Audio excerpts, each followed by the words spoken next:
최근 우리나라의 국력은 나날이 갈수록 경제와 군사력, 그리고 국민의식 부분에서 폭발적인 속도와 질로 성장하고 있습니다. 그중 군사력에 관련하여 얼마 전 우리 국방부가 향후 5년간의 대한민국 국방력 증강 계획을 발표하였습니다. 그런데 그 내용이 엄청납니다. 향후 5년간 무려 300조 원을 들여 군사력을 여기서 더 업그레이드 시키겠다는 것인데 어쩌면 살벌하다는 표현이 더 어울릴 것 같습니다. 왜 그런 표현이 떠오르는지 앞으로 5년간 대한민국에서 보게 될 군사력 증강에 대한 그 세부 내용들을 한번 살펴보겠습니다. 일단 그 출발점부터가 예사롭지 않습니다. 안녕하세요, 군사기밀TV입니다. 알람 설정을 하시면 영상 업로드 시 바로 시청하실 수 있습니다. 시청해주셔서 감사합니다. 2020년 현재 대한민국의 군사력은 이미 세계 6위인데 2017년 11위였던 것이 불과 4년 만에 올해 6위까지 치고 올라온 것입니다. 게다가 최근 3년간은 매년 국방비를 연 8%씩 추가 지출하고 있는데 이걸 사람으로 말하자면 마치 6개월 있다가 UFC 결승전 시합에 나갈 선수처럼 매일 3000칼로리씩 닭가슴살과 프로틴 쉐이크 먹으면서 하루 8시간씩 운동 겁나 하면서 체력과 몸집을 엄청나게 키우고 있는 상황에 현재 대한민국의 군사력의 모습입니다. 그런데 앞으로 5년 동안 더 살벌한 무장을 할 것으로 보입니다. 육군 K 전차 업그레이드에서부터 해군 항공모함, 그리고 핵잠수함과 대한민국 최초의 스텔스기 제작까지 다뤄야 할 주제가 너무도 많은데 중요한 순으로 핵심 내용들만 추려보았습니다. 먼저 잠수함입니다. 제가 개인적으로 제일 좋아하는 무기입니다. 아주 많은 수의 잠수함과 성능 좋은 탄도미사일을 가지고 있다면 일단 가성비가 비정상적으로 좋은 무기 조합이며 적국 입장에서는 딱히 막을 방법이 없어 가장 무섭고 짜증나는 무기이기 때문입니다. 게다가 우리나라는 삼면이 바다여서 잠수함을 운용하기에 가장 적합한 환경을 가지고 있는데 작사함 운용 실력까지 세계 최고입니다.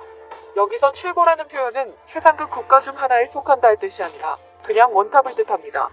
우리나라 잠수함 운용 능력은 구글로 조금만 검색을 해보셔도 정말 깜짝 놀랄 정도로 RG9급으로 최강입니다. 그런 뛰어난 작사함 운용 능력을 가지고 있지만 장비에 대해서는 항상 아쉬움이 있었습니다. 우리가 미국 정도까지 바라는 건 아니지만 최소한 우리나라 해군의 뛰어난 작사함 운용 능력을 극대화시켜줄 수 있는 수준의 작사함 장비들과 무기들을 갖추길 바라는 목소리가 많았는데 이제 그 갈증이 좀 풀릴 것 같습니다.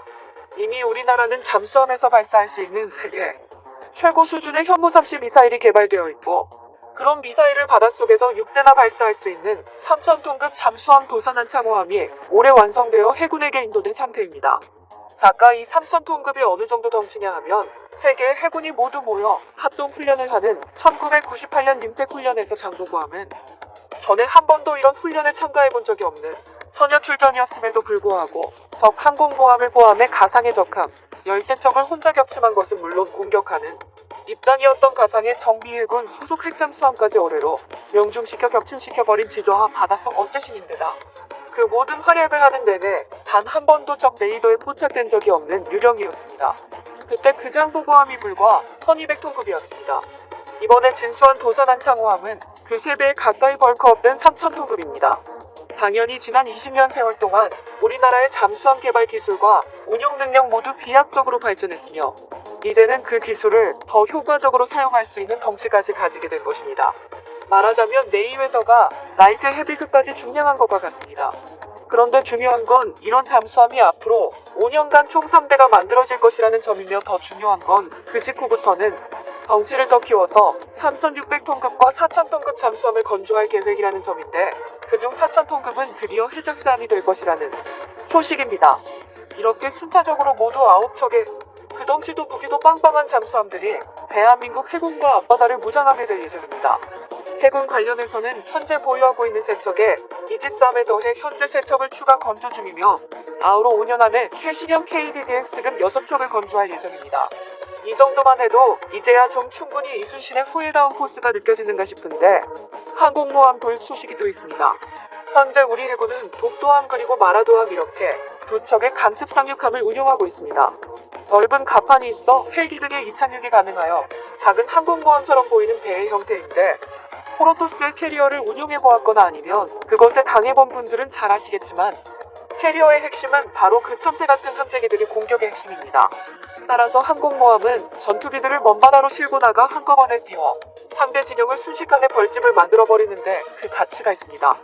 그런데 드디어 우리 해군에게도 항공모함이 생길 예정입니다.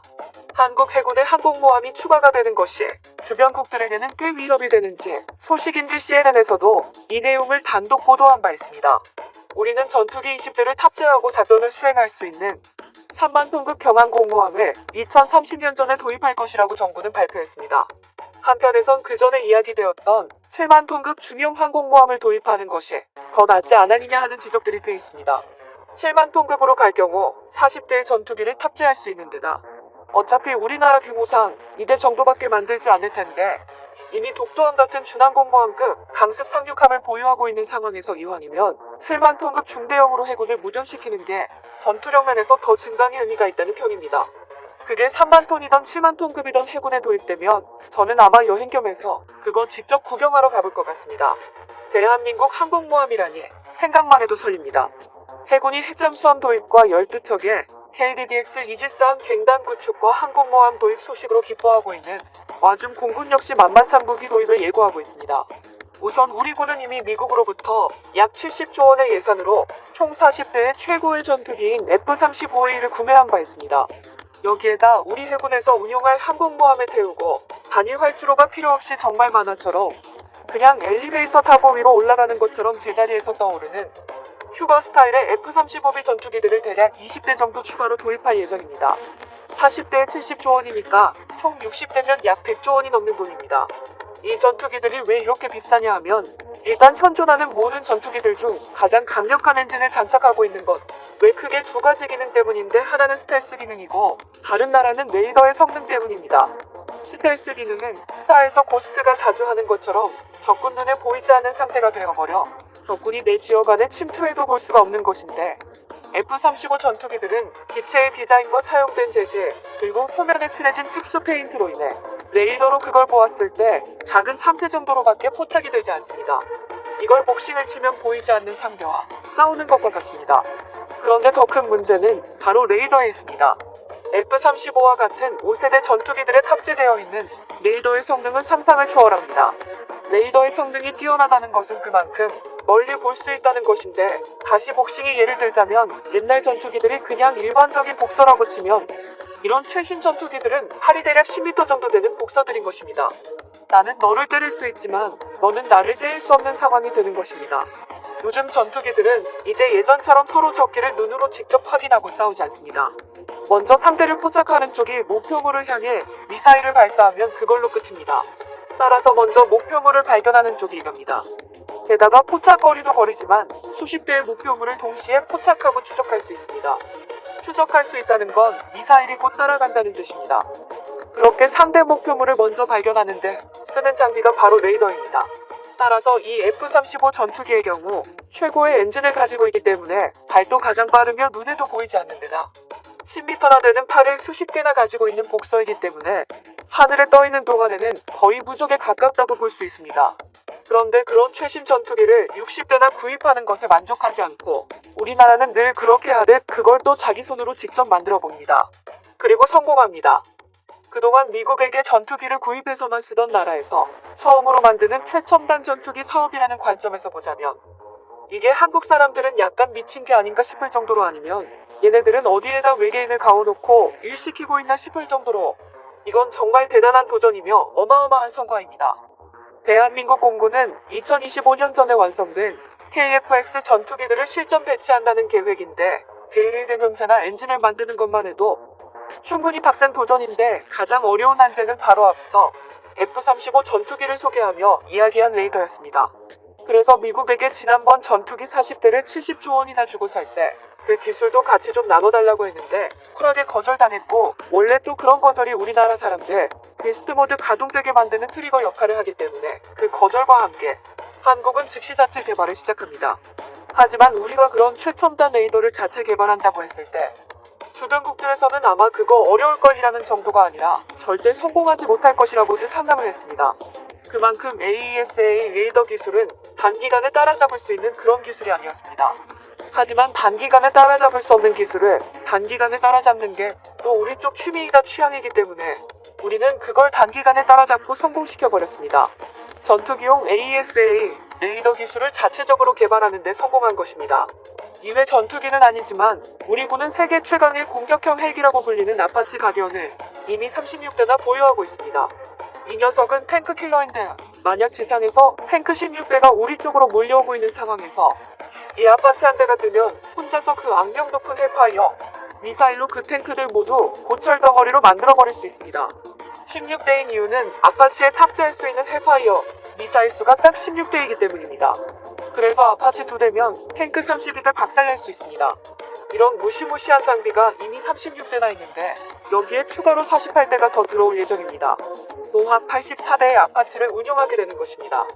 이 정도면 현재 북한이 보유하고 있는 그나마 움직이는 탱크를 다 끌고 내려와도 어찌어찌 K9 자주포의 강철비를 피해서 살아남는다고 하더라도 이 아파치들 때문에 살아남긴 힘들 예정입니다. 신기전의 나라 한국의 대표 무기인 미사일에 있어 최근 들어 커다란 호재들이 있었습니다. 우선 전술회급으로 분류되는 괴물 미사일 현무사가 얼마 전 실험 발사에 성공했고 내년부터 양산에 돌입합니다. 가장 중요한 희소식은 바로 미국과의 미사일 관련 제한 협상이 잘 되어 이제 우리 현무사가 무려 2톤짜리 탄두를 장착할 수 있게 된 것입니다.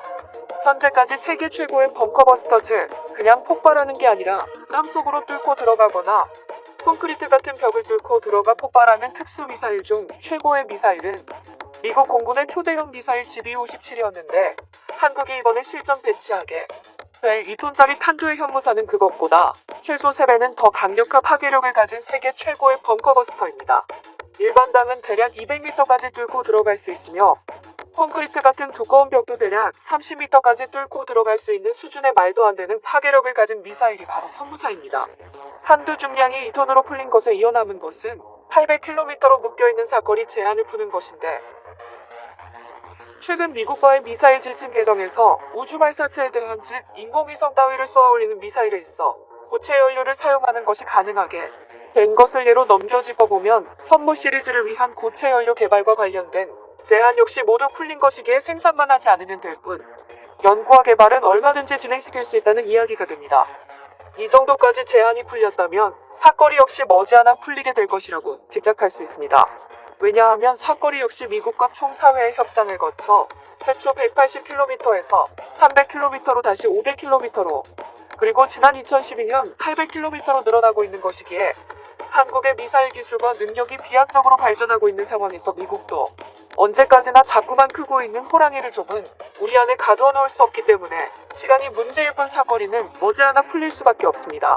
아우러 5년 우리 대한민국이 계획하고 있는 군사력 증강 계획은 누가 보면 마치 전쟁이라도 준비하고 있는 것처럼 보일 정도로 살벌합니다. 하지만 우리는 전쟁을 준비하고 것이 아닌 대비하고 있는 것입니다. 뭐 전쟁이 따로 예약하고 찾아오진 않으니까요. 게다가 나라의 군사력이 약할수록 유사시 주변국들이 우선적으로 먹잇감으로 삼기 때문에 아예 그런 생각이 들지 못하도록 아주 압도적으로 강력한 군사력을 보유하는 것이 오히려 전쟁을 억제하고 가장 확실하게 평화를 지키는 길이라고 봅니다. 아우러 5년 동안 우리 군에서 보게 될 적 살벌한 증강보다 더 대단한 성장과 발전을 경제와 민간 분야에서도 보게 될 것이며 향후 5년은 이제 누가 봐도 본격적으로 도약하기 시작한 대한민국의 성장과 위상을 발판 삼아 우리 대한민국은 이제껏 한 번도 겪어보지 못한 마치 꿈만 같은 대한민국 최고의 번영의 시기급 클라이막스의 시작을 보게 될 것이라고 저는 혼자 그렇게 믿고 있습니다. 본 영상은 유튜브 채널 군사기밀TV에서 제작하였으며 도움이 되셨다면 좋아요와 구독하기를 눌러주세요. 알람 설정을 하시면 영상 업로드 시 바로 시청하실 수 있습니다. 시청해주셔서 감사합니다. 다음 영상에서 만나요.